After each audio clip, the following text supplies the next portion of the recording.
네, 안녕하세요. 네, 미셸입니다. 자, 디지털 노마드, 나도 창직할 수 있을까? 자, 1편에 대한 이야기를 좀 해보려고 합니다. 네, 네, 처음부터, 나도 디지털 노마드라는 주제로 글을 써봐야지. 네, 저는 그렇게 하지 않았고요. 네, 제 블로그 보시면 그 디지털 노마드라는 주제로 지금 이제 글도 쓰고 있고, 그리고 작년 같은 경우 이제 디지털 노마드 부자되기라는 카페를 만들었어요. 네, 카페를 만들어서 2018년 1월 처음 이제 정기 모임을 하게 되었고요. 디지털 노마드라는 저는 단어는 2015년도에 알게 되었어요. 그리고 준비는 2010년도부터 시작을 했던 것 같아요. 2010년도 10월 27일 저희 둘째 딸 출산으로 그 계기로 네, 제가 이제는 조금 일하는 그 패턴을 좀 바꿔야 되지 않을까라는 생각으로 그렇게 준비를 하게 되었죠. 네, 하게 되다가 본격적으로 제가 글을 써야지 아니면 뭐 이런 유튜브를 좀 올려야지라고 생각을 하게 된 이유는 제주도 와서 네, 제주도 와서 2018년 제가 1월부터 그러니까 작년이죠. 네, 작년부터 디지털 노마드를 전격 선언을 했어요. 이제 하면서 저도 이제 좀 다양한 수익 모델도 만들어야 될 것이고요. 그리고 생각보다 제가 그 출퇴근을 하지 않으니까 시간이 많더라고요. 그러니까 시간이 많다 보니까 좀 다양한 것들을 해볼 수 있었어요. 그리고 할 수 있게 되었고요. 네, 그러면서 조금 다른 사람들하고 뭐 할 수 있는 것들이 없을까? 네, 이런 생각을 한다는 것은 나름 또 여유가 있다는 거겠죠? 네, 그래서 어쨌든 저에 대해서 많은 분들에게 알려드려야지만, 내가 누군지를 알려드려야지만, 그분들도 저에게 기회라는 걸 주고요. 그리고 저도 저 스스로를 좀 홍보하거든요. 네, 저는 마케팅 강의를 한 4년 정도 해왔어요. 네, 마케팅 강의를 하게 된 이유는 이런 것 같아요. 온라인으로는 한계가 있어요, 분명히. 그런데 누군가가 제 강의를 들어요. 누군가가 제 강의를 들으면, 나 저 사람이랑 뭐 해보고 싶어. 아니면 저 사람을 또 다른 누군가에게 소개시켜 주고 싶어. 하나의 저는 인맥을 형성하기 위한 그 강의를 했었거든요. 그래서 제 블로그 보시면 저는 강의도 그렇게 많은 강의를 하지도 않아요. 1년에 뭐 두세 번 정도? 그리고 강의를 오랫동안 뭐 하거나 자주 하거나 그러지도 않거든요. 그리고 제발 강의 공지 좀 미리 좀 올려주세요라고 말씀을 해주시는데 사실 저도 미리 올리고 싶죠. 네, 미리 올리고 싶은데 그럴 경우는 너무 많은 분들이 오세요. 네, 너무 많은 분들이 오시다 보면은 제가 이게 힘들더라고요. 뭐가 힘드냐면 저는 강의할 때 오시는 분들이 어떤 분인지를 일단은 정확하게 파악을 하고 그 분들을 위한 강의 컨텐츠가 새롭게 만들어지거든요. 그런데 너무 많은 분들이 오시면 근데 이 주제를 어떻게 잡아야 되는지도 모르고 그리고 저는 항상 강의에 끝나고 밥을 먹거나 또 커피숍에 가서 얘기하거나 이런 거를 굉장히 소중하게 생각을 하는 강사 중에 한 명이에요. 네, 그렇기 때문에 그럴 경우 많은 인원들과 함께 할 수 있는 공간이 없어요. 그러면 저는 강의 콘텐츠를 열심히 만들어야 할 시간에 이게 더 다른 거에 신경을 많이 쓰게 되더라고요. 사실 제가 그렇기 때문에 일단 강의 공지를 일주일 전에 어쨌든 올리게 되었습니다. 이번부터 이제 주제는 나도 참직을 할 수 있을까 좀 현실적인 이야기를 좀 해드리고 싶고요. 그런 현실적인 이야기는 남의 이야기가 아니라 그냥 제 이야기. 네, 그래도 제 이야기를 듣고 나도 좀 비슷한 저 사람이랑 좀 비슷한 그런 경험들이 있는데 이런 쪽으로 온라인으로 좀 뭐 할 수 있는 게 있지 않을까라고 생각을 하시면 어떨까라는 생각이 들고요. 한번 시작을 해보도록 하겠습니다. 네, 이제 저는 2002년도에 그 해외에서 일을 하고 한 2년 정도 해외에서 일을 했어요. 영국이랑 호주에서 일을 하면서 한국에 돌아왔을 때 2004년도에 첫 창업을 했어요. 2004년도부터 시작해서 네, 지금까지 이제 사업을 하고 있고요. 요즘은 조금 사업이 달라졌어요. 어떻게 달라졌냐면 과거는 투자를 해서 무슨 뭐 매장을 임대를 해서 인테리어 하고 네, 그래서 뭐 오토 매장이던 뭐 아니던 간에 이런 식으로 이제 수익을 창출하는 그런 모델로 했는데 지금은 좀 아니에요. 그렇게 했을 때 돈 벌 수 있는 시대는 지난 것 같아요. 충분히 온라인이라는 공간에서 나만의 가치를 창출하고 또 나만의 가치로 또 다른 상품을 만들고 이래서 경제적인 활동을 할 수 있는 방법이 무엇일까? 저는 이런 그 생각을 하고 있고, 그리고 두 번째는 누군가는 사업 시스템이 있을 거 아니에요. 네, 예를 들어서 공장을 가지고 있거나, 뭐 지금 저희가 초콜릿 공장 홍보하니까 공장을 가지고 있는데, 저희도 그 초콜릿을 홍보를 하면서 같이 상품을 제작을 해가지고 판매도 할 수 있잖아요. 그러면 우리의 컨텐츠로 상품이 제작이 들어가고, 또 우리가 판매를 함으로써 그 초콜릿 공장 매출도 덩달아 오를 수 있잖아요. 바로 이런 거예요. 또 지금 이제 하나의 그런 미술 교육 상품, 하나 제가 홍보하는 게 있는데, 제가 아니라 저희 팀이죠. 네, 저희 팀이 홍보하는 게 있는데, 거기도 미술 상품만 있잖아요. 하지만 저희만의 또 교육적인 프로그램이 또 있거든요. 그런 것들을 접목시켜서 또 다른 하나의 상품으로 만드는 거죠. 그러니까 기존에 있는 그런 시스템이 잘 갖춰준 곳에 우리의 컨텐츠를 집어넣어서 상품화시키고 새로운 상품을 만들고 이런 상품으로서 좀 우리만 할 수 있는 그런 일을 좀 해보자 라는 생각으로 열심히 하고 있고요. 이제 혼자만 하는 것이 아니라 다른 분들하고 함께 하고 있어요. 네, 많은 분들하고 함께 하기 위해서는 딱 하나 제가 해야 될 일이 이렇게 저를 알리는 수밖에 없더라고요. 저는 이런 생각을 가지고 있고요. 저는 어떤 일을 지금 하고 있고요. 어떤 일에 관심이 있고요. 저는 이런 일을 잘해요. 제가 이렇게 알려야지만 무슨 기회가 생기더라고요. 그래서 과거에는 뭐 오프라인으로 강의를 한다거나 뭐 1년에 한 뭐 3, 4번씩 강의를 한다거나 하지만 지금 유튜브라는 채널을 통해서 네, 저의 목소리를 큰 소리로 그리고 빠르게 좀 천천히 하겠습니다. 네, 이제 전달을 해드리려고 하고 있습니다. 참 여러 가지를 지금까지 해왔는데요. 저의 메인은 보통 이제 네, 숙박 사업, 뭐 교육 사업, 부동산 이렇게 나눌 수가 있습니다. 네, 나눌 수가 있고 뭐 참 많이 했어요. 많은 분들이 왜 이렇게 많은 일을 했어요? 이렇게 말씀을 하시는데 저는 좀 매년 좀 달라지려고 되게 많이 노력을 했던 것 같아요. 그리고 두 번째는 저의 그런 하루의 약간의 그런 뭐랄까요? 데일리 모토라고 할까요? 데일리 모토는 좀 뭐냐면 항상 아침에 일어나거나 무언가를 할 때 전 이런 생각을 가지면서 했던 것 같아요. 어제와 조금 다르게 무언가를 해보자. 네, 매일 똑같은 거 말고요. 예를 들어서 카페 라떼를 먹었다면 오늘은 좀 다른 걸 먹어볼까? 이런 거. 예를 들어서 오늘은 A라는 마카롱을 먹었다면 스타벅스에서 오늘은 좀 내가 먹어보지 않았던 걸 먹어볼까? 가령 이런 거예요. 그리고 똑같은 거 말고 좀 다르게 해볼까라는 생각을 되게 많이 했었어요. 그러다 보니까 그런 데서 오는 아이디어들이 또 많더라고요. 그래서 백날 생각만 하면 뭐하냐.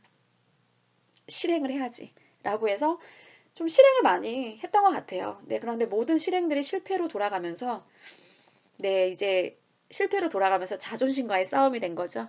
그래, 네가 이기나 한번 내가 이기나 한번 해보자. 라는 생각으로 또 이렇게 이끌어 오니까 나름 또 좋은 결과가 있더라고요. 뭐 좋은 결과가 있는 것도 있고 또 그렇지 않은 결과가 있는 것도 있는데 네, 그렇지 않은 결과가 있다고 해서 저는 포기하거나 그러지는 않거든요. 좀 기다려 봐요. 결과가 좋게 나올 때까지. 네, 그래서 이렇게 많은 일들을 어쨌든 해왔습니다. 자, 이제 창직이라는 말씀을 좀 드리고 싶어요. 창직은 뭐냐면 새로운 직종을 만드는 활동을 말해요.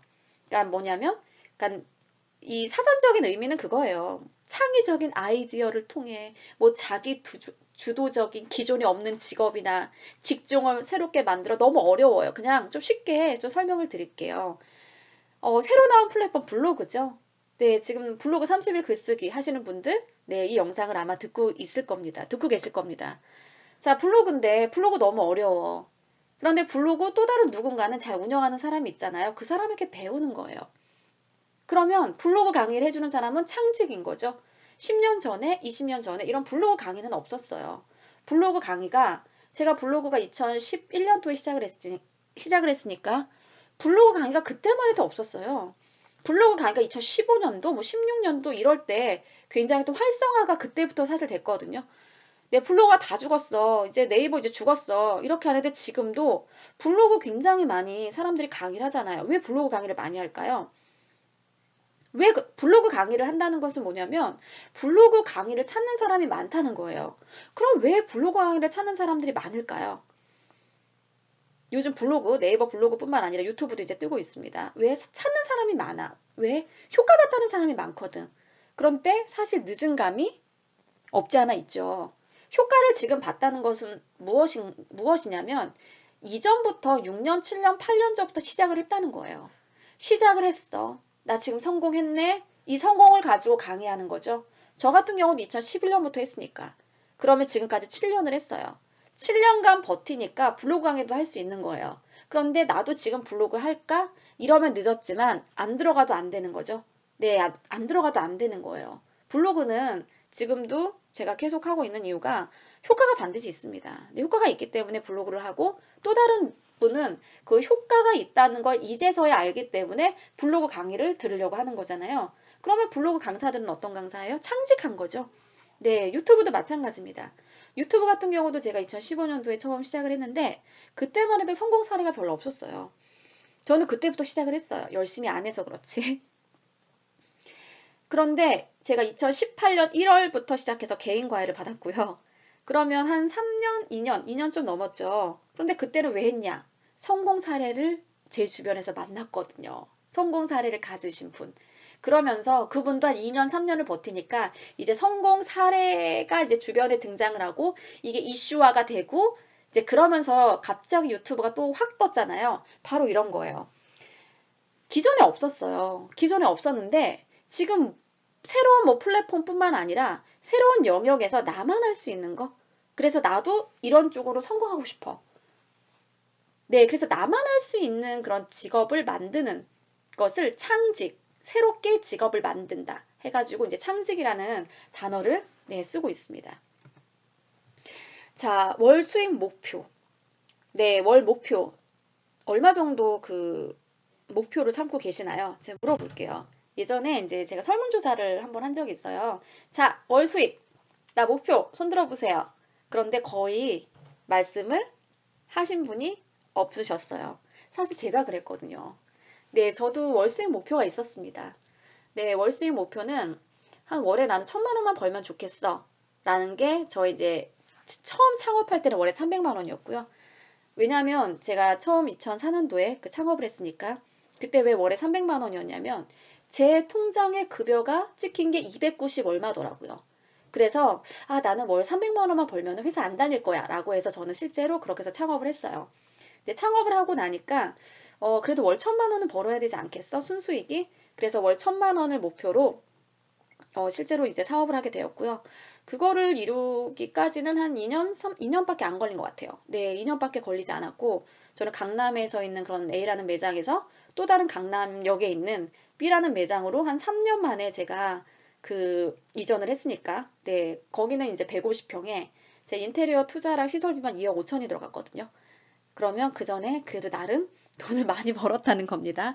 그래서 그때부터는 아 그래도 월 목표 근데 1,000만 원은 벌어야 되지 않을까 이런 목표를 이제 갖게 되었고 그 전부터 물론 갖게 되었죠. 그런데 그거를 2년 만에 좀 빨리 이뤘어요. 그러면서 목표가 싹 사라졌어요. 또 다른 목표를 나는 뭐 설정을 해야지 이러지 않았고요. 그냥 그때는 좀 생각 없이 살았던 것 같아요. 무슨 생각을 하고 목표를 정하고 그러지 않았던 것 같아요. 결혼을 하고 출산을 하면서 나는 얼마를 벌어야지 이런 목표는 사실 없었어요. 그 이유가 나도 돈을 많이 벌어야지라는 목표를 글쎄요, 이렇게 정하는 사람이 있었을까요? 점, 그런데 그게 문제였더라고요. 그냥 일이 많으면 많은 대로 했고요. 일이 없으면 또 일하다 보면 또 일이 많아지겠지라고 생각을 했지. 나는 월에 얼마를 벌어야 돼. 나는 연애 얼마를 벌어야 돼. 이런 목표가 없었던 것 같아요. 그때 제 주위에 어떤 분이 계셨냐면 이분은 M&A 하는 그런 기업 대표님이셨어요. 그런 대표님과 이제 인연이 되었고요. 그 대표님은 되게 저를 신기하게 생각을 했어요. 왜 신기하게 생각을 했냐면, 어, 얘기를 들어보면, 사업을 굉장히 잘할 스타일인데, 그런데 또 이렇게 자세하게 얘기를 들어보면, 제 경험을 보면 사업을 굉장히 잘할 것 같은 스타일인데, 이 사람을 자세하게 알면 또 사업가는 아니야. 근데 얘기를 많이 해보면 돈을 되게 많이 벌 것 같은데 또 들어보면 또 돈이 없는 것 같아. 그리고 뭐 감이라고 표현하면 좀 웃기겠지만 저한테 디스하는 사람들은 또 별로 없었거든요. 제 앞에서. 근데 이분은 유독 저를 좀 디스하는 스타일이었어요. 갑자기 커피 마시다가 저한테 이런 말씀을 하는 거예요. 미셸님은 월 목표 수익이 얼마예요? 그런데 저는 그때까지만 해도 뭐 누군가가 저에게 이렇게 질문을 한다거나 네, 그런 적이 별로 없었거든요. 네, 되게 좀 충격적이었어요. 왜냐면 그 질문 자체가 충격적인 게 아니고 내 월 목표 수익을 내가 월 목표를 잡고 얼마를 벌어야지라는 생각을 한 번도 하지 않았던 것 같아요. 제가 20대 그 사업할 때 빼고는 글쎄요, 제가 월 목표를 잡고 이렇게 사업을 한 적은 없어서요. 라고 딱 이렇게 답변을 했어요. 그런데 그 대표님이 저한테 한마디 하시더라고요. 그래서 미셸님이 돈을 못 버는 거예요. 나름 되게 충격적이었어요. 왜 충격이었냐면 다들 그때 미셸님 어떻게 이렇게 사업을 잘하세요? 물론 저는 사업을 잘하는 스타일은 아닙니다. 근데 어떻게 미셸님 이렇게 부동산에서 어떻게 돈 버신 거예요? 부동산 투자 어떻게 하시게 됐어요? 네, 뭐해서 돈 버셨어? 이런 얘기들을 저한테 하지. 네, 미셸님이 돈을 못 버는 이유에 대해서 알려드릴게요. 저를 대놓고 이렇게 말씀을 해주시는 분이 지금까지 한 번도 없으셨어요. 그런데 그분이 미셸님이 돈을 못 버는 이유 한 가지 알려드릴까요? 거봐, 목표 수익이 없어서지. 월에 얼마를 벌어야 되는 게 없잖아요. 그러니까 미셸님은 돈을 못 벌 수밖에 없어요. 목표 수익이 없으니 그 돈을 벌어야 될 이유도 없잖아요. 생각해보세요. 미셸님 중 하는 거 되게 많잖아요. 얼마 버세요? 저한테 이런 충격적인 얘기를 한 거예요. 뭐야, 진짜 헉한 거예요. 그래서 그때 좀 기분은 나쁘더라고요. 솔직히 말씀드릴게요. 근데 기분은 나쁜데 곰곰이 생각을 하게 되었어요. 아, 그리고 그분이 이제 저한테 한 얘기가 있었겠죠. 왜냐면 제가 그때 사실 이제 미팅이 있었고요. 그 미팅이 이제 부동산 관련 미팅이었어요. 아는 대표님. 그런데 저한테 이런 말씀을 해주셨어요. 근데 미셸님을 만나려면 미셸님은 얼마를 드리면 미셸님을 만날 수 있어요? 이러는 거예요. 그래가지고 아니 무슨 나를 만나는데 무슨 돈을 내 이랬거든요. 저는 그게 나를 만나는 것 자체로 돈을 제가 받아야 된다는 사실을 그때는 인지하지 못했던 거예요. 당연하죠. 미셸님은 시간이라는 걸 투자하잖아요. 미셸님 사람 만날 때 한 두세 시간 투자하지 않아요? 네, 그 정도 투자해요. 그러면 미셸님은 시간을 투자하면 그 사람은 미셸님한테 뭐를 주는데요? 경험을 주죠. 제가 이랬어요, 그때. 그래도 저는 그분의 경험을 듣기 위해서 만나는 거거든요. 그 사람의 경험을 듣기 위해서 만난다고요? 그 사람은 미셸님의 아이디어를 듣기 위해서 만나는데, 왜 미셸님의 그런 훌륭한 아이디어는 판매가 될 수 있음에도 불구하고 그냥 주는 거예요? 그냥 주기 때문에 사람들은 그것이 그냥이라고 알고 있어요. 미셸님 그럼 팔아보세요. 저는 그때 완전 쇼크였어요. 그러니까 그분 같은 경우는 그 당시에 저랑 아이디어를 같이 이제 그 내면서 회의를 또 이렇게 하셨던 그런 대표님이세요. 근데 그러면서 그분을 만나면서 정말 약간 제 인생에 약간은 그 일에 있어서 약간 좀 터닝 포인트가 되었던 것 같아요. 그래서 이렇게 제안을 또 되게 많이 해주셨고 조언도 되게 많이 해주셨어요. 제가 하는 뭐 생각이라든가 말투라든가 이런 그 활동 범위라든가 조금 그분이 봤을 때 그러니까 저는 지금도 말하거든요. 저는 사업하는 사람은 아니라고 얘기를 해요. 그런데 그분 주위에는 다 사업하시는 분들이셨어요. 근데 그러다 보니까 그분과 저와의 좀 다른 거죠. 내 깊이도 다르고 뭐 능력도 다르고 그러면서 조금 저의 그릇을 좀 키워줬다고 말씀드리는 게 좀 정확할 것 같고요. 그리고 스스로에 대한 가치를 내 스스로 인정을 하는 방법. 그 다음에 내 몸값을 내가 정하는 그런 방법을 사실 그분한테 제가 배우게 됐어요. 그래서 제가 질문을 드릴게요. 월 목표는 얼마인가요? 네. 제가 1,000만 원이라고 적은 이유는 있어요. 지금 저희 그 디지털 노마드 부자 되기에서 저희가 1,000만 원 인증 강의 하거든요. 네, 제 강의는 아니지만, 네, 지금 하시는 분들, 네, 디지털 노마드로 뭐 창직하시는 분들 1,000만 원 인증 강의. 그러니까 500만 원부터 시작합니다. 500만 원부터 시작해서, 네, 내가 1,000만 원이 중요하고 2,000만 원이 중요한 게 아니라, 그래도 내가 목표 수익은 있잖아요. 내 목표 수익까지 이루는 게 중요한 거지, 나의 1,000만 원을 나는 벌었어, 3,000만 원을 벌었어. 이 액수가 중요하지는 사실 않거든요. 하지만 그래도 우리가 목표 수익이라는 거를 딱 정해야지만 무언가를 하더라도 그 목표가 있기 때문에 목표를 이루기 위해서 열심히 하겠죠. 네, 그래서 제가 목표 수익 1,000만 원. 그리고 이제 제가 그 강의할 때 항상 그 목표 수익을 적어주세요라고 말씀을 드려요. 근데 1,000만 원 이상은 없더라고요. 네, 다만 300, 뭐 400, 500. 제가 또 이 목표 수익이 중요한 이유를 또 다른 그 예로 또 말씀을 드릴게요. 저도 그렇게 목표가 그렇게 높지는 않아요. 내 목표가 막 이렇게 높지 않아서 이런 그 인터넷으로 하는 일이라든가 네, 이런 그 일들은 한 300만 원 정도 항상 목표를 잡았던 것 같아요. 뭐 웹사이트에서 300만 원, 그 다음에 온라인 수업에서 뭐 300만 원. 네, 그래서 온라인 수업에서 나오는 거는 뭐 입주 이모의 뭐 급여로 나가고, 그 다음에 또 저의 온라인 수업으로 나오는 거는 제가 또 해외에 살게 할 때 요구해서 또 이렇게 쓰고. 그런데 정말 신기한 게 목표를 그만큼 잡다 보니까 그 이상이 안 올라가더라고요.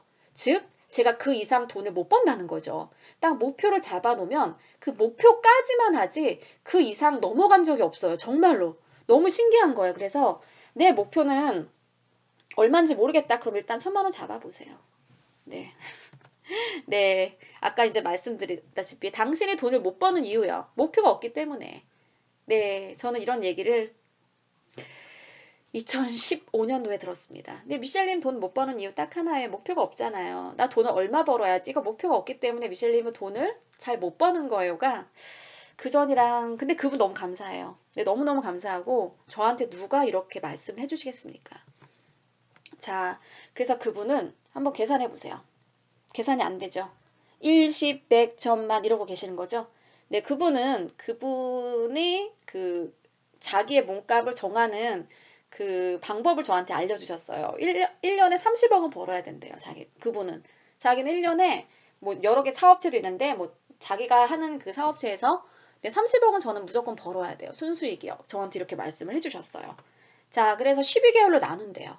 12개월로 나누면 월에 2억 5천은 벌어야 된대요. 네, 그분도 이거 금융 또 자산이었어, 이거는. 그러면 이거 하루마다 나눈대요. 그러면 하루에 내가 벌어야 되는 수익이 한 800만 원 정도가 되는 거예요. 800만 원이면 하루 8시간 정도 내가 일한다고 생각하면 1시간에 100만 원이잖아요. 그래서 자기의 몸값은 100만 원, 시간당 100만 원이라고 말씀을 하시더라고요. 그래서 저도 그래, 나도 그러면 시간당 100만 원은 벌어야 되겠어. 시간당 100만 원이라고 해. 이래서 네, 그렇게 진짜 했어요. 네, 저도 이분 따라서 그럼 저도 그렇게 할래요. 이렇게 돼서 어쨌든 기업에서 나가는 거는 네, 물론 이제 그거 받고 더 많은 딱 3시간만 일을 하지는 않지만 어쨌든 이렇게 그분의 몸값을 정하는 방법을 나름 저에게 알려주셔서 네, 굉장히 신선한 충격이었고요. 아, 이런 식으로도 정하는구나. 가격이 비싸다, 싸다 이게 중요한 게 아니라 찬직은 어떤 거냐면 나의 시간이 한 시간이 얼마냐. 그 시간을 나는 측정해서 이 일을 하는데 나는 얼마의 시간을 투자를 하냐. 그럼 시간당 곱하기 나의 그 금액이 나오잖아요. 아, 이렇게 결정이 되는 거구나. 라고 그때 나름 신선한 충격을 받았습니다. 자, 이제 컨텐츠에 대한 이야기를 좀 해볼게요. 네, 컨텐츠란 무엇이냐? 컨텐츠. 이 글이란 거는요, 사람의 시간을 줄여주는 거예요. 사람들이 뭐 모르면 어때요? 네이버 찾죠? 왜 네이버 찾아요? 내가 일일이 경험을 하면서 하기는 너무너무 시간이 많이 걸리고 힘들어요. 그러니까 우리는 검색이라는 거를 통해서 나의 시간을 줄여주는 거예요. 가령 박물관에 갈 거야. 박물관 사전에 검색하는 이유가 도착했을 때 주차장은 어디야? 얼마야? 이거 우왕좌왕 하잖아요. 미리 내가 검색을 하고 모든 박물관에 대한 정보를 알고 현장에 도착을 했을 때는 모든 게 쉽죠. 사람의 실패를 줄여주는 것. 나는 그래서 실패하고 싶지 않은 거죠. 가서 시간이 아까운데 우왕좌왕 하면서 티켓을 원래 끊고 왔었어야 되는데 여기서 지금 티켓 파는 데가 없어서 여기서 또 뭐 쿠팡에서 또 결제를 하고 이런 거 하고 싶지 않다는 거죠. 정말 좋은 컨텐츠는 뭐냐면 사람의 시간을 줄여주는 것, 실패를 줄여줬을 때 그때서 비로소 비용이 나간다는 거죠. 네, 그래서 나의 그런 컨텐츠가 사진도 마찬가지고 영상도 마찬가지고 글도 마찬가지예요. 다른 사람에게는 분명히 도움이 돼야 되는 것을 이제 말씀을 드립니다. 자, 오프라인에서 그 온라인으로 시스템 그런 변경하기 편을 또 잠깐 말씀을 드려볼까 합니다. 자, 이것은 뭐 저는 제가 오랫동안 했던 일은 강의고요. 저는 많은 일들을 지금까지 해왔는데 강의가 저한테는 좀 맞더라고요. 이게 궁합이 맞는 직업들이 있잖아요. 네, 이제 강의가 맞았고요. 그리고 아마도 제가 강의를 너무 좋아하고 강의하니까 재밌기 때문에 네, 지금도 이렇게 그 노트북을 보고 또 유튜브로 영상을 찍어서 올려드리는 게 아닐까 싶습니다.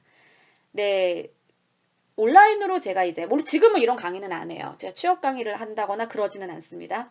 근데 그 전에 보면은 교재 출판, 뭐 영어, 면접, 그 다음에 대학에서도 강의를 하고요. 또 중국어 강의도 해요. 제가 하진 않지만 다른 중국인 강사가 강의를 하고 그 다음에 실제로 제가 홍보를 해요. 그렇게 해서 수익이 이제 쉐어가 되는 부분이 있겠죠.